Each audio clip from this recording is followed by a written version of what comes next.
Good morning. Okay, so I just want to finish us off with the footnote here on yesterday's Shaila that we were dealing with, which was the question of if food is placed under my bed unbeknownst to me, does it become spiritually tainted? And the conclusion of Rav Sharaga is it only becomes spiritually tainted if it's put there intentionally. But if a person had no participation in the placement of that food, had no idea it was there, so then it doesn't become tainted. Okay. So, and he quotes Rabbi Yosef Chaim Sonnenfeld as being the author of that statement. Um, he says, he quoted the Makor Baruch had said in the previous footnote, he says, Sheruach ra rak chalal oichel shel ha'adam atzmo, that it's only if you place your food under the bed.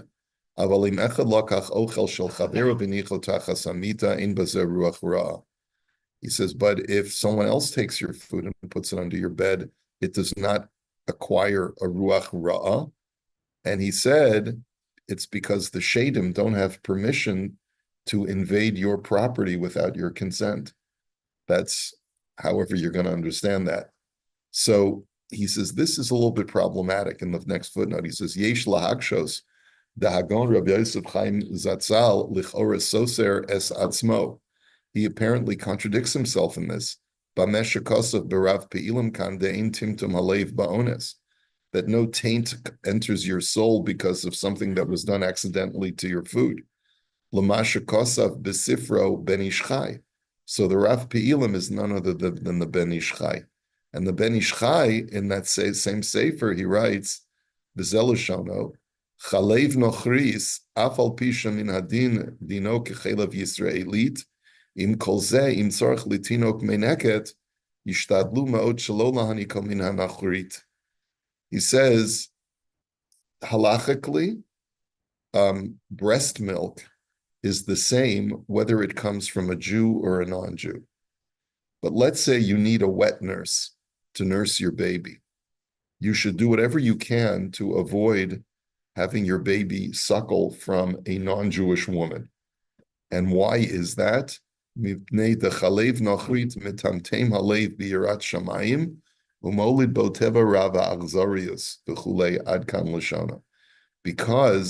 the milk from a non-Jewish woman will taint the heart in the fear of God and will imbue a person with a bad nature and with a cruel nature. Okay? Now, this is codified in Shulchan Aruch as well. It's brought down in the poskim. It's not just the Ben Ish Chai that you should avoid. And we learn this, by the way, from Moshe Rabbeinu. We learn from this from Moshe because the Medrash says that, it's really the simple psukim. Batya, Bitya, when she adopted Moshe, she went and sent for a wet nurse from the Hebrews because the baby would not suckle from anyone other, he wouldn't suckle from any of the Egyptian women. So she had to go hire a Jewish woman. And so you see from here that Moshe Rabbeinu's holy neshama would not tolerate the milk coming from a non-Jew.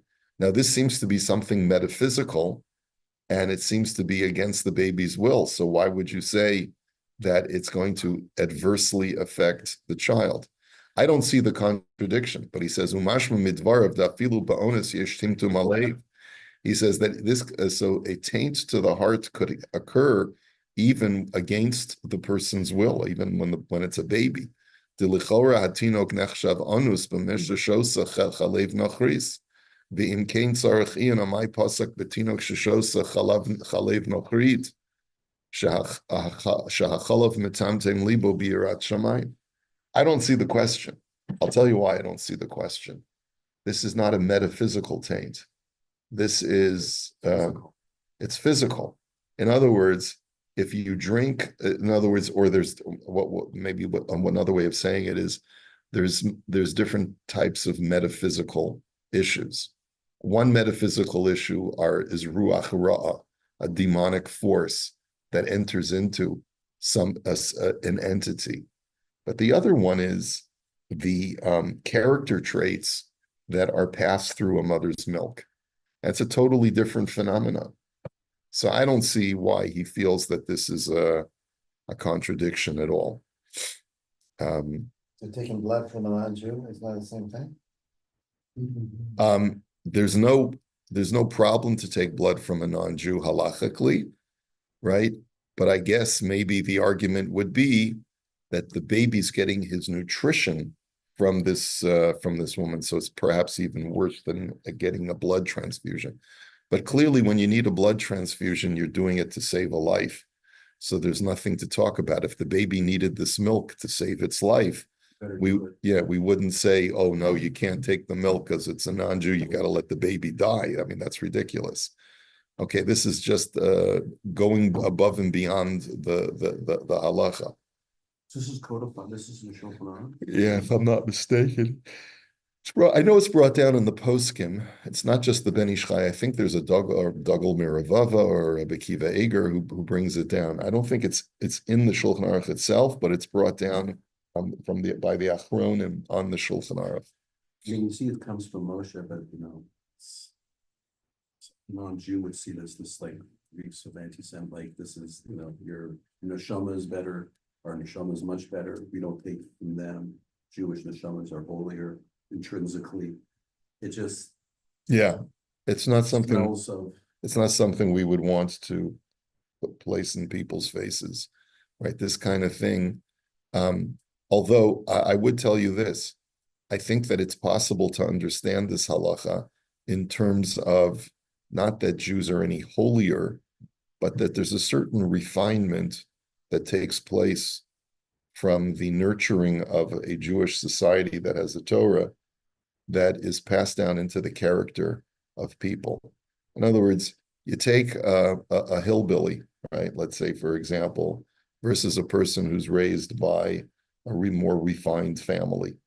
That's not Jewish versus not Jewish. That's I know. Redneck versus a yeah, I understand. But I guess the point is that maybe the Gentiles in the times when this halacha is being written are more bloodthirsty, and also because they eat pig, and there's all other, the woman who's nursing, who's a Gentile, her milk is generated from non-kosher food, and plus with her character traits, that's all getting passed into the baby through her milk, right? So yeah, you're right, Moish. It's not necessarily something that we would want to publicize, but I don't think it's so anti-goy as you don't have to read it in that way. That goyim are subhuman or something like that. Okay, let's go on to the next tshuva. You mentioned also yesterday about Yosef. We're going to look at something. Oh, right. His whole thing. Thank you. He gives a heter. Thank you. Let us go back. Yes. So, where did we see this? This was in footnote number 3. Rabbi, if you had two Jewish wet nurses that were available, right? One was refined and one was not character-wise. And the one that was would say you'd have to go with the refined one. No? I would say so. In other words, we are all a product of what we eat. By the way, let's talk about factory farming for a second. And I eat eggs and milk the same way the next guy does. But I believe that the way that we treat chickens today and the way that we treat cows is deplorable. And I think that when you consume an egg that was harvested from a chicken whose life is made miserable in these penned up coops, and their whole life is just laying eggs, and they're not allowed to graze in the grass, I think that's harmful. I think it's harmful for us to ingest those eggs. Number one, from a physical point of view, from a health standpoint, and number two, the cruelty that is shown to these animals and the suffering that they undergo is passed on in what they produce, and that's on a metaphysical level, I believe. So my sister had a chicken farm in Beansville, and we had 30,000 hens in the barn. And lights on 24 hours a day, then, 6 in a small coop, and just, it was disgusting, After a year, they're worn out, and they just, no one will take the chickens anymore. Campbell soup wouldn't do it anymore, so we just. Even Campbell's won't take them. Yeah, so basically just closed out the barn and fumigated them and killed them and just buried them. Yeah. That's an Auschwitz barn for chickens. Yeah. I volunteered in an egg farm when we went in December after October 7th, 2 days in a row. There was 20,000. We were picking eggs Uh-huh. that didn't get caught on the conveyor. I see. So I don't know what you call what they have a bad life. They have Well, there's something called factory farming. These huge mega farms that they treat the animals like they're machines. And so, I mean, there's a lot of talk about it in the news. I don't have any firsthand. and the cows, they're out grazing. Like what? The cows sometimes there are farms that have grass-fed cows that graze, and there are other times when they're cooped up. So I just don't know which one it is with the milk cows. All right, Yoredeya Simon Tess. Let me just share my screen over here with what we're going to look up, because Moish reminded me.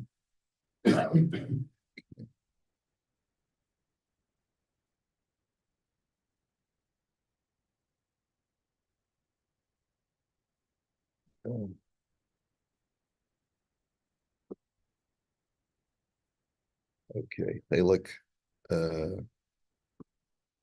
Aleph Yoredeya.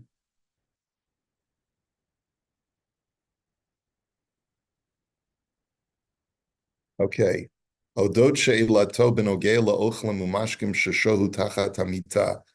Okay, regarding food and drink that was left underneath the bed, im efshela hatiran b'diavad. Can we permit these foods b'diavad? V'im yesh chiluk b'zeh beinim yashnu al hamita ba'od ha'ochlim tachteha o lo. And is there a distinction between whether they were just put under a bed when no one slept on the bed, or not? Okay. So Rav Ovadia gives us the background. He says, "B'psachim Tanya, ochlim umashkim tachat hamita, afilu mechupin bichlei barzel." He says, food and drink that's underneath the bed, even if they're covered with iron domes, ruach ra'a shora aleihen. Nevertheless, an evil spirit rests upon them. That's the statement of the Gemara. V'chach pashat hatur v'shulchan aruch Yoredeya v'zel l'shana. The Tur writes as well, "V'lo yitain tavshil v'lo mashkim tachat hamita mipnei shurach ra shora aleim." It says the exact same thing. Umarana Beit Yosef evigam kein divrei haYerushalmi. The Beit Yosef brings the Yerushalmi that adds, Amar Rabbi Ami tzrichin lemechash lamad debriyata cheshashim. He says, Rabbi Ami says, you have to be careful about things that people are careful about. Asur lamitein barnash pritin gav pume betavshila tute arsa.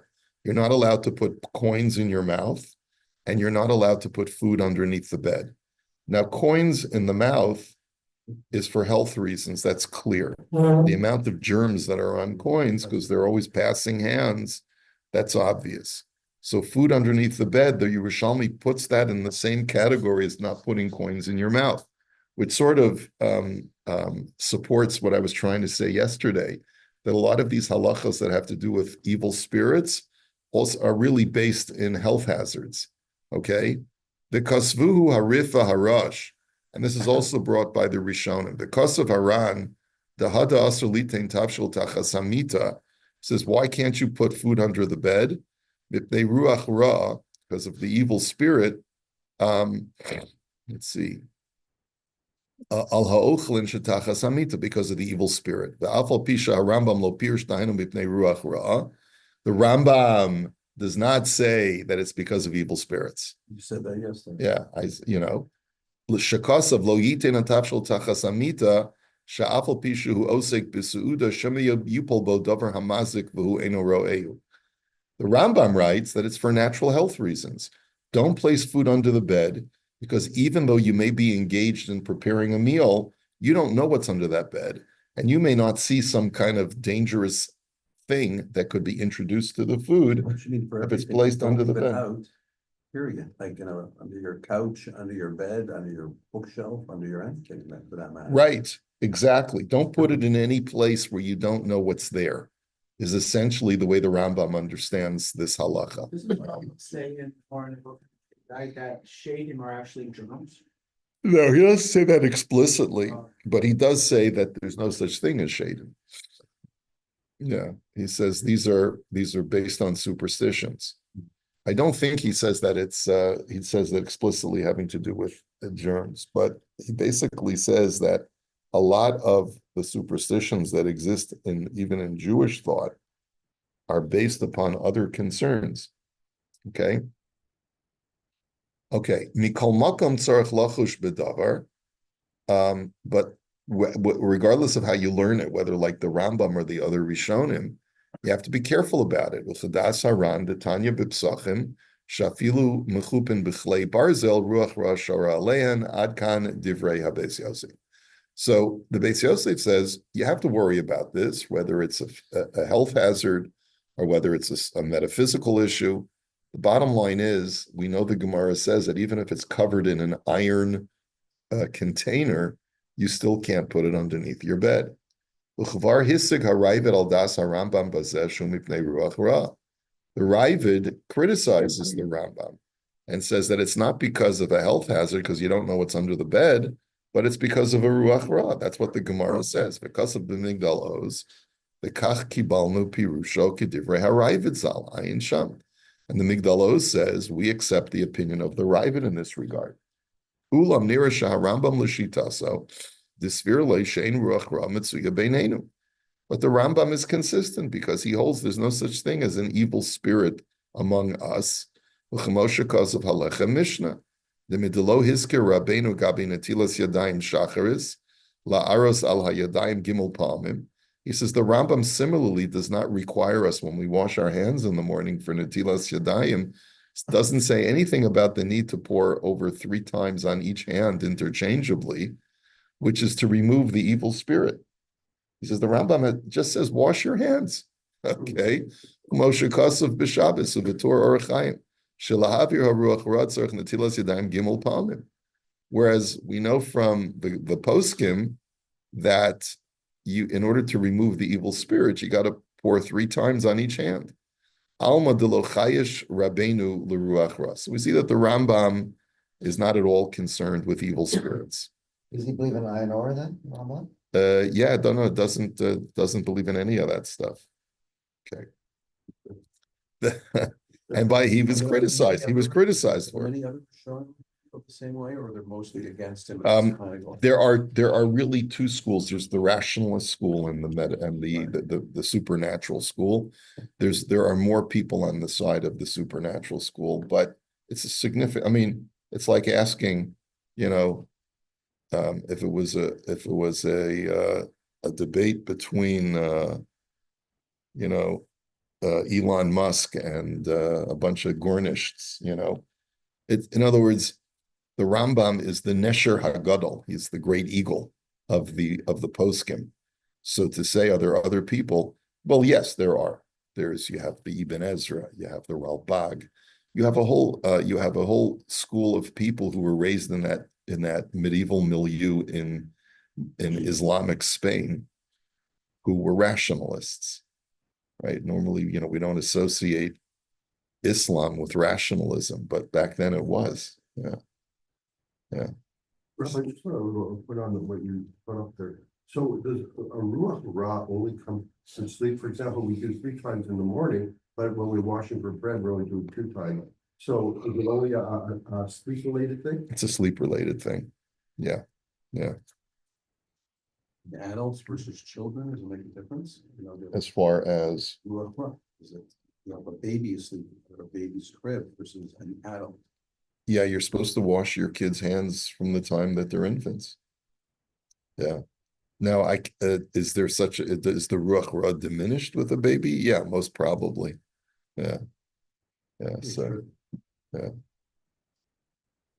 V'chayotze bo kosav hagon Maharam ben Chaviv betosefes Yom HaKippurim divrei amaschel medicha isha Svirle laharambam deahi de shavas yad la'ayin tikatzeitz mishum ruach ra'a yechida'ahi b'chulei ayin sham. Um, he says that according to the Rambam, that placing your finger in your eye is bad because of a ruach ra'a. That's only the Rambam says that's only a singular opinion. He doesn't agree with that. V'havitaima da Rambam shehishmid ledine ruach ra hanizkarim b'shas, and that's because the Rambam omits any mention of ruach ra in all of his codification of Jewish law. V'chemoshe kasav, I don't know what this abbreviation is. V'chein ba'artzos achayim. Umasasi b'shut galya masecha shehir gamken mizeh because of the habitaima da Rambam desvirle sha'af oto ruach ra shehizkiru ba'ochlen shunchlu tachas amita ina matzui beinenu ken kasav hachida b'shuya bracha. Quotes a whole bunch of svarim, as Rav Ovadia was wont to do. He was an unbelievable gaon. I'm sure he had a photographic memory, but he would learn hundreds of svarim on a topic and basically rattle off sefer after sefer after sefer just to confirm his position. But the bottom line is that there's a whole litany of svarim who write that the Rambam did not in any way codify any halacha having to do with a ruach ra, with an evil spirit. Okay, It's consistent, as you said. he's consistent. Base v'chayotze bazeh kasvu hatzos v'skulin diremas v'hasam mishum shifta shehi ruach ra shora al ha'oichel keshabal litein hapas letinok v'choneket oto im lo natal yadav ba'ot shah. He says there's an evil spirit that rests on bread that was touched by someone who didn't wash his hands, and that's what causes children to choke on a piece of bread, because because of the evil spirit. The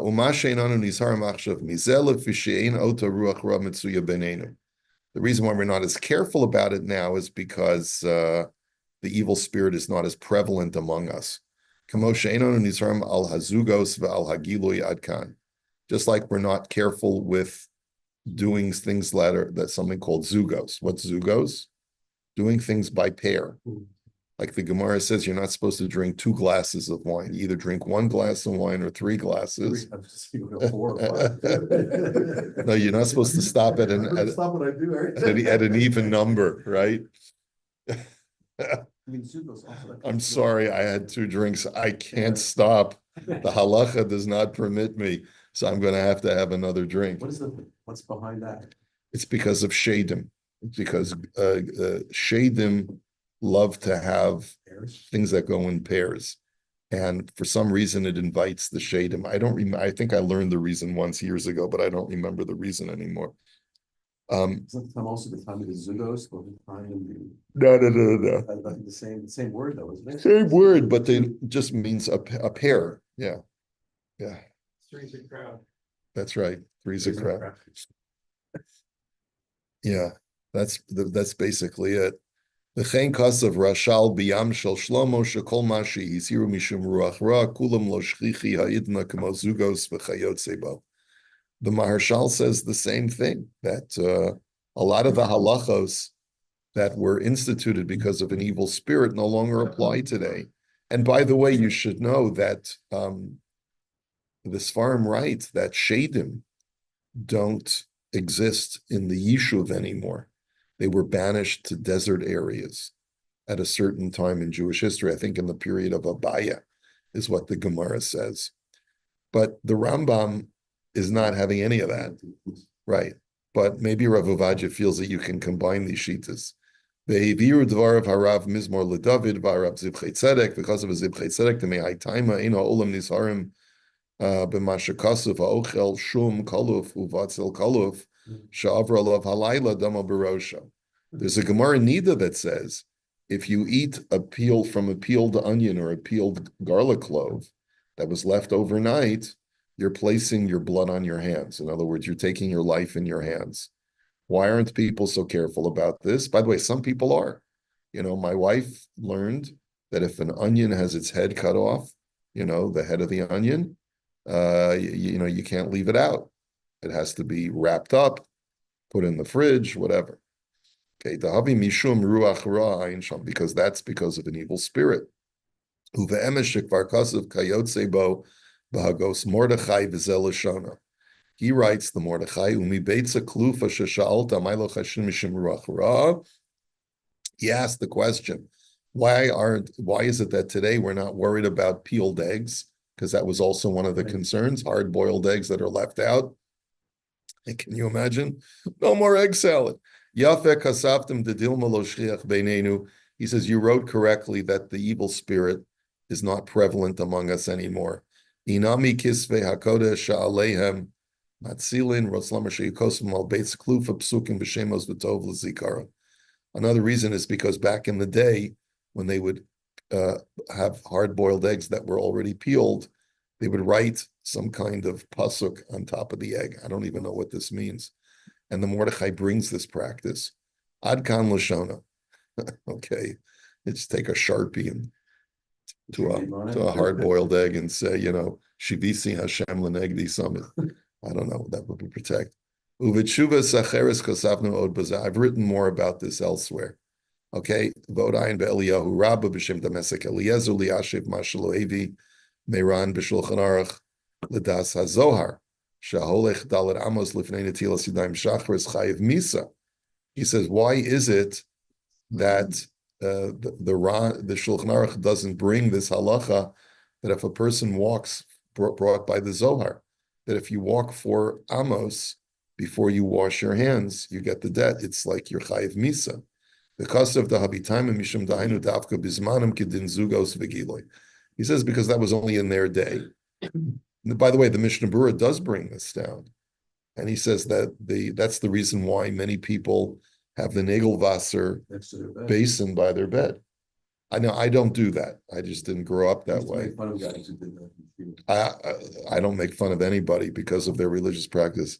Unless there are some people who have OCD, and you have to be very careful because people have OCD are drawn to religious practices. It's not just in Judaism; it's in other religions as well.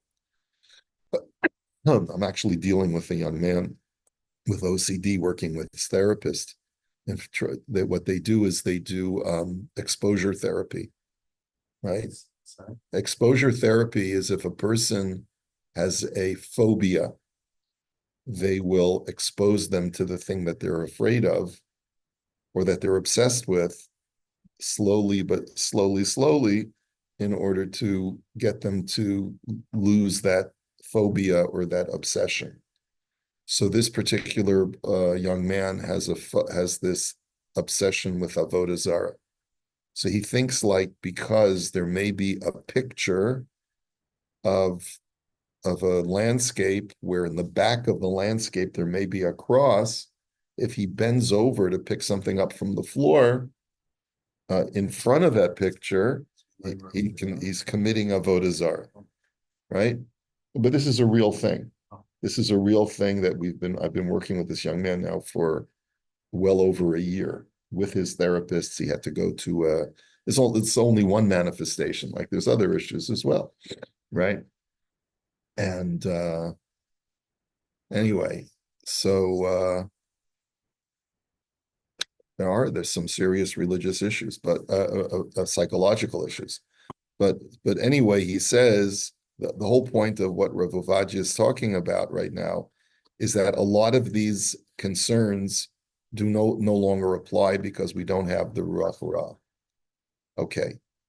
Umereish havamina dahad ishmin harambam kana tam shel Ruach Ra l'shitzei azil shekasav b'inyan hashedim v'haruchos ukshafim ulachashim shakol sheker. The Rambam is of the opinion that all of this is nonsense, that there's no such thing as a Ruach Ra, there's no such thing as Shadim, there's no such thing as magical incantations. The whole thing is baloney. Okay? Now, it is important to know that that's true. The Rambam had this radical shita, and I say radical only because he was pretty much a loner on this, as far as his writing about it so explicitly, although probably other Rishonim held the same way, that all of these things that the Gemara talks about because of an evil spirit and all that, he says it's only because they were misled by the conventional science of the day. And in Babylonia, in the 5th century, there were many people who believed in these superstitious things, and that's why the rabbis, just like they got things wrong medically, they also got things wrong having to do with demons, because that was the scientific knowledge of their day. But there's no such thing in halacha; they don't exist, and you don't have to reckon with them. And we can continue this if you want. This is a fascinating topic. Or we can just go further in the halacha. You let me know. But why don't we hold by that? Why don't we hold by that? I know we don't hold by the Rambam for a lot of things, but why it seems to our logic that this makes more sense. The Rambam makes more Yeah, sense. Rambam makes more sense. So first of all, when you say we, I don't know who you're talking about. Okay. I guess that's all I can think Yeah, of. let's These sit on things the- don't, like, we don't, it's just not reality to us. So- right? It doesn't- So I'm going to tell you, just very briefly, because we're out of time. The recording. Number one, you can do whatever you want in this regard. But number two, if the Shulchan Aruch brings it, that there still is a Ruach Ra'ah, you can't be so quick to dismiss it, because the Shulchan Aruch is the Shulchan Aruch. And that's the dilemma, right? What do you do when you encounter a halach in Shulchan Aruch that is based on superstitious beliefs of the medieval times in which it was written, especially when you have more advanced or enlightened people who come before the Shulchan Aruch and say that's not real. That's just superstition. Okay, more to discuss.